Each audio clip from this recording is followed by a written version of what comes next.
Hey guys, it's Lizzie. The first time that I had any inclination towards wanting to be female, I was about 5 years old. My parents obviously wouldn't support me transitioning, so I didn't tell them. It's like being in hell on earth. It's like being trapped inside a tiny little cage and not feeling like there's any room to move. That's right, they call me the bisexual trans guy.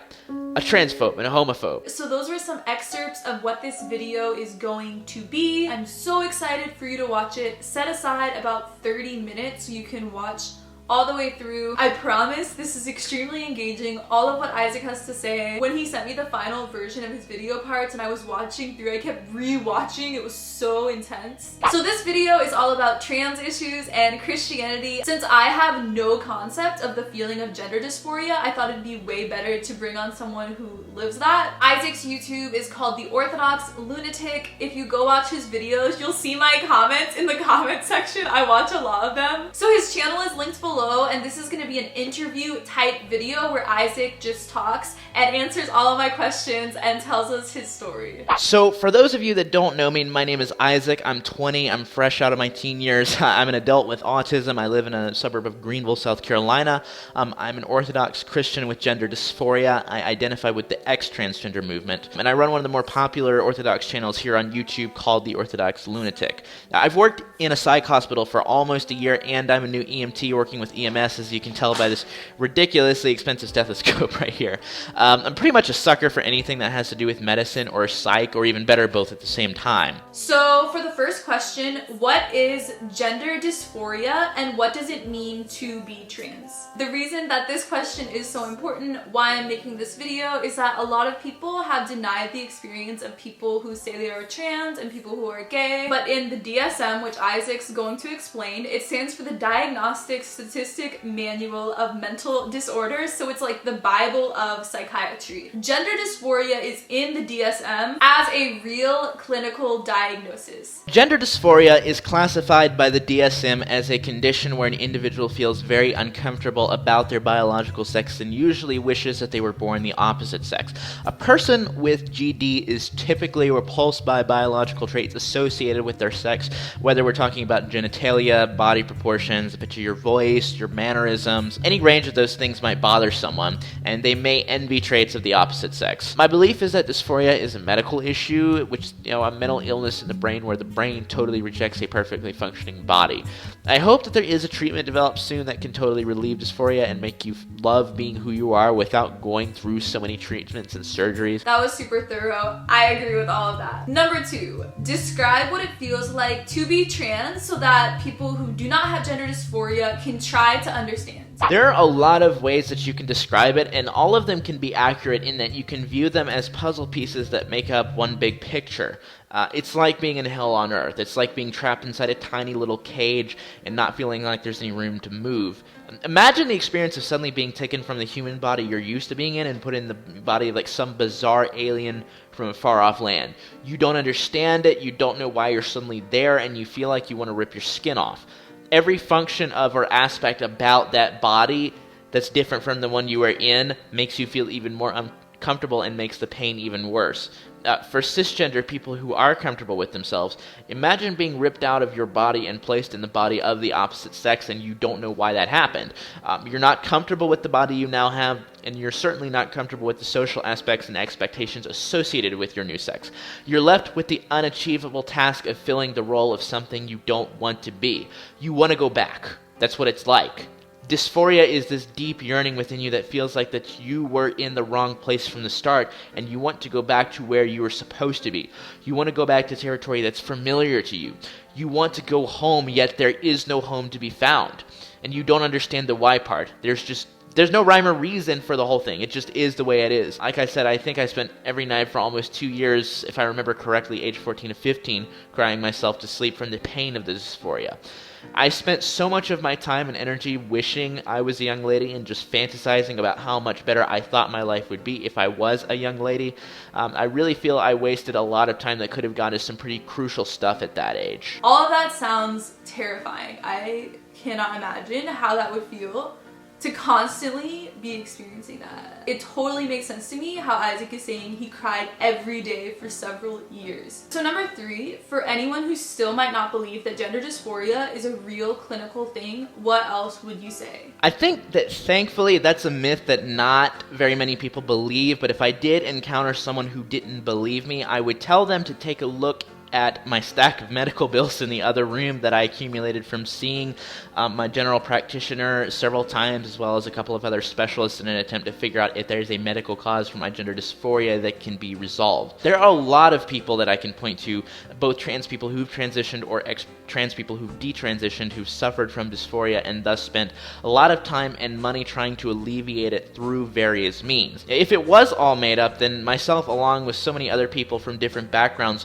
wouldn't have put so much effort into alleviating the living hell that we've been burning in for sometimes years at a time. Here's one point that everyone should take out of this video. Everyone that watches this video needs to remember this point. You cannot pray the gay, or in this case the trans, away. Saying that you should just pray about it and it'll get better is literally one of the biggest cop-outs ever. For every person that God miraculously heals, there's a kid who dies of some disease or a parent who commits suicide. I quit praying for specific circumstances years ago, and instead I pray for God to help me persevere regardless of the circumstances that I am in. That was intense, but I completely agree, and I read comments all the time about my bipolar disorder, people telling me to pray it away, and it's like the same horrible thinking. Anything that's in the DSM needs to be treated with psychotherapy, medication, and also prayer. It's a both and. But don't try to diminish the experience of real medical issues by saying to pray it away. It's insane. Christianity created modern science. Christianity created medicine. So many hospitals are named after saints and Christians. People who are trans have a 40% suicide rate, and something needs to be done to address that. Number 4. So this is my favorite part of the video because I believe stories are so powerful. This is the 3-minute version of Isaac's whole experience figuring out he had gender dysphoria. Like any trans person, my story is a long story, but I will condense it and hit the important points for the sake of this video. The first time that I had any inclination towards wanting to be female, I was about 5 years old. I vaguely remember having a dream at that age where I was in a fast food restaurant with my parents and I was a little girl instead of a little boy. And I found it weirdly exciting. It's like the thought of being female made me feel warm and fuzzy, kind of like the butterflies you get in your stomach when you're really attracted to someone. I wasn't uncomfortable with myself at that time, even though I mostly played with girls at that age and growing up. I did boy things and girl things, but dysphoria was never a problem until much later. When I got to be 12 or 13, I started seeing changes that were associated with adolescence. I expected them. I knew that they were going to happen. But even so, I found myself in a place that was very uncomfortable. I started having feelings I really didn't understand. I found myself envying my female peers for the changes that were happening to their bodies along with their place in society. I considered the entirety of what it meant to be a young woman versus a young man socially, intellectually, and biologically in our culture, in neighboring cultures, and other places around the world throughout history. I was raised in a very conservative, Reformed Presbyterian household, so I thought about men versus women in the Bible as well. Everything that came with being a woman sounded so much more appealing to me, and I was kind of bummed that I'd gotten the short end of the stick. That might sound a lot for such a young person to be thinking about, but I've always been a deep and independent thinker. I've always been very self-aware. Not too long after that, it finally clicked in my head that I had an unbearably strong desire to be a girl. I found the words for it a few months later, that is that I'm transgender. I researched and became familiar with the whole realm of trans people and dysphoria and discovered there were people like me all over the world who felt the same way and actually transitioned to live the life of the sex they wanted to be. My parents obviously wouldn't support me transitioning, so I didn't tell them. I was actually terrified to tell them. I spent almost every night for 2 years crying myself to sleep because I knew that this unbearable wish to be female would never come true. I knew that by the time I got out on my own, testosterone would have ravaged my body and made it impossible to pass as female. My parents eventually found out because they overheard me talking to someone over Skype about it. They took me to see an ex-gay counselor who I fundamentally agree with now, but really made me mad back then. That didn't work out so well, so we ended up going to an actual licensed counselor who happened to be Catholic. She was the one who made the actual diagnosis of what at the time was called gender identity disorder, and now gender dysphoria. I still see her. In fact, I've been seeing her for more than 4 years now. I didn't really believe at God while my dysphoria was at its worst, but around that time I started seeing her at age 16, I did start believing in God again. And surprisingly, I started developing a more conservative view of gender and sexuality. I told God, I believe you made me a man, and I'm letting go of this and giving it up to you. The dysphoria has never totally gone away, even now, but at that point in time, I felt more relief than I'd ever felt since it started. I wasn't a Christian to speak of, I was a theist, and I believe that God made me male for a reason. Number 5, and this one might be obvious to you, but I've literally met people who don't understand. So what is the difference between being trans and being gay? Obviously I know, but this is like for the video to help educate people. So basically, gender versus sexuality, what are the differences? How are they interrelated? Your sex is your biology, your chromosomes, and your body. Gender identity is basically what you feel like you are, and dysphoria occurs when there is disharmony between your biological sex and your gender identity. Your sexuality is simply who you're attracted to. That's not always the same or necessarily related to your sex and gender. You can be a trans person who is attracted to one or both sexes, and you can be a cis person that's attracted to one or both sexes. You can be asexual and not want any kind of sexual or romantic relationship with anyone at all. Also, I just wanted to add, people who are asexual are not necessarily not wanting to be in a relationship. There's also a term called aromantic. So you can be asexual but not aromantic and want a relationship but just not want a sexual relationship. And then also you can be asexual and aromantic, so you don't want a relationship at all. But they're two separate things. So you can be asexual and aromantic together, or you can be just aromantic, just asexual. Most people are cisgender and straight. Only a very small percentage of the population fits on the LGBT spectrum. So when we were planning out the video, I don't know if I'm supposed to say this, I'm sorry. Isaac is super open though and not sensitive at all, so don't worry. But he was telling me that when he was in high school, at one point a lot of his friends and family were calling him by a female name, and 100% once he became 18, was out of the autonomy of his parents, he was definitely going to transition. And then partway through high school, he started doubting a lot of aspects of Protestantism, converting into Orthodox Christianity, and that changed a lot of things for him. As far as why I'm choosing not to transition, my religious persuasion is Orthodox Christianity. I started the conversion process when I was 17, and I was actually received into the church when I was 18. Orthodoxy is a socially conservative religion, and it has traditional views on gender and sexuality. I read and watched a lot of stuff about the Protestant Reformation when I was 16 that pretty much made me reject the Reformation, as well as some of the problems in the Catholic Church that led to the Protestant world's long-standing rebellion against and criticism of the Catholic Church. So at that time I was leaning towards Orthodoxy, and I knew that I would have to forfeit my desire to eventually transition when I was on my own. It was way easier for me than I was expecting it to be, and I expected it to be some kind of, monumentally impossible feat that, pretty much trying to fill the role of a man could end up with me despising Orthodox Christianity and hating God.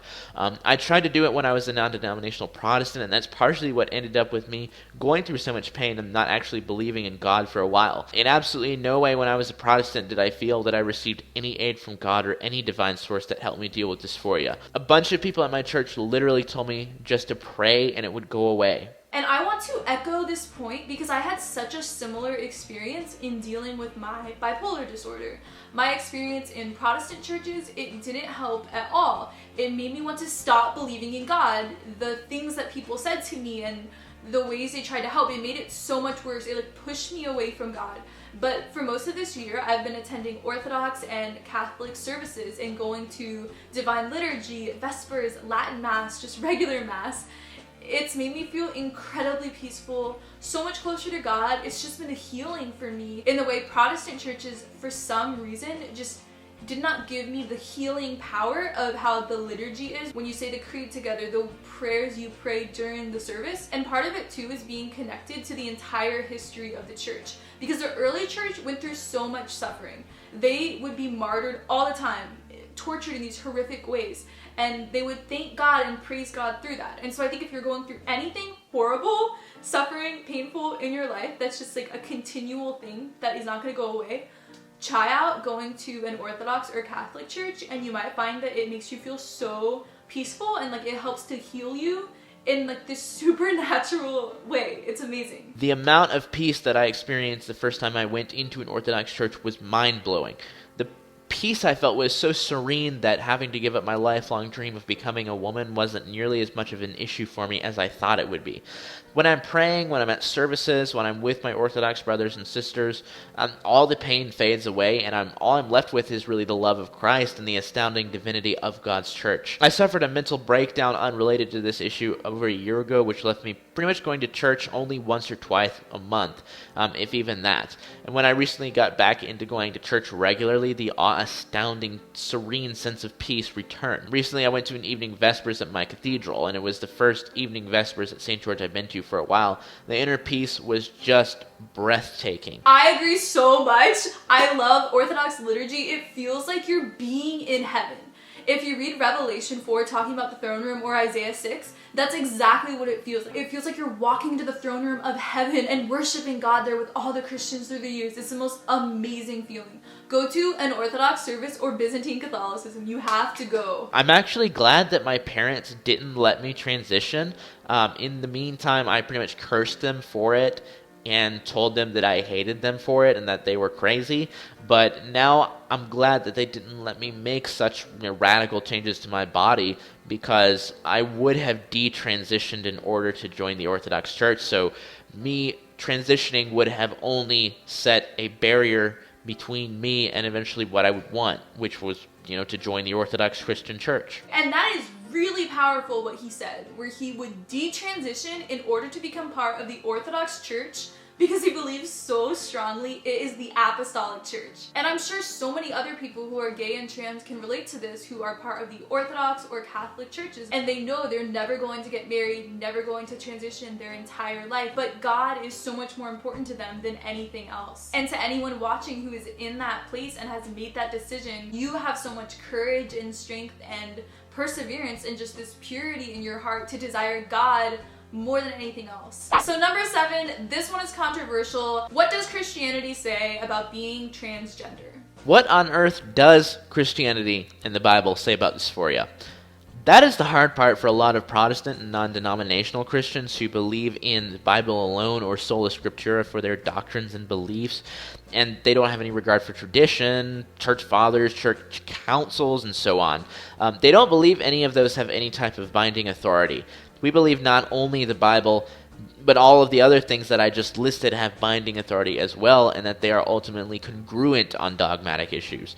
The Bible doesn't say jack about dysphoria or being trans. Exactly. There's literally nothing in the Bible about being trans. I'm sure there were trans people around at the time, but it was such a minority of the population that I think only recently has there been this huge social awareness that gender dysphoria is a real thing. But at the time, it was not this huge social concept that everyone was talking about, so it's not directly addressed in the Bible. And a lot of people quote verses from like Leviticus talking about men not wearing female clothing, and that is just not talking about gender dysphoria. It's just not. The closest thing in the Bible to trans people might be the eunuchs. My godmother also mentioned something in the patristic church about nuns who were like similar to eunuchs, like they pretended to be monks, but I still don't know if any of them really suffered from dysphoria, or if they did, to my knowledge, there's no mention of it. Other than, frankly, my videos about orthodoxy and transgenderism, there's only a little bit of Orthodox Christian material out there that's available on the issue. And for this next part, Isaac goes into depth on the inner workings of the Orthodox Church, how they deal with theology of new issues cropping up. And it's super fascinating for me hearing about this because I grew up in a Protestant church, Church of Christ, and